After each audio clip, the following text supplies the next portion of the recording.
Қайырлы күн, командам. Сіздерге Фаберликтің приложениесін Play Market'тен скачать етіп алыңыздар деп айттым. Міне мына жерде Фаберлик тек қара жазумен тұрған жазу, сол маңын скачать етіп алғаным. Мына жерде номер консультанта дейді. Номер консультантаға өздеріңіздің регистрационный номерлерін жазасыздар. Мысалға мен өзімдікін жазайын.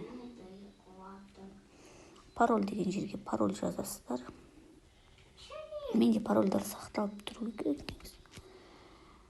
Так. Осылай кіреміз парольді жазып. Міне, осындай пароль нелеріңіз жазылған кезде кейбіреуде міне настройка деген тұр, ең соңында сол настройканы басып, міндетті түрде регион Қазақстан деп тілді таңдасаңыз, я қазақша, я орысша таңдап алуға болады.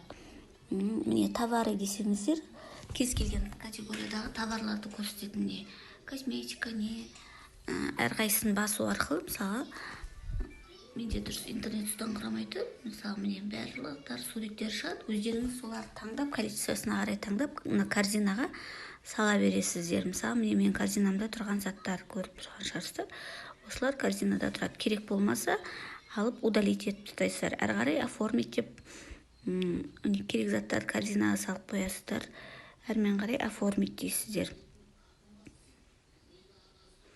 Екінші жақта мына жерде барлық нелер көрініп тұрады. Фаберлик клуб, бонустарыңызды ауыстыруға болады. Распродажа болып тұрады. Сондайлардың бәрін қарайсыздар. Әрі қарай қосатындарыңызды қосасыздар. Дальше далее деген қара жазуды басасыздар. Осы жердерде міне нелеріңіз барлығы шықты, қандай заказдар бар. Төмендегі қара жазу утвердить дегенді бассаңыздар, заказдарыңыз соғылып кетеді.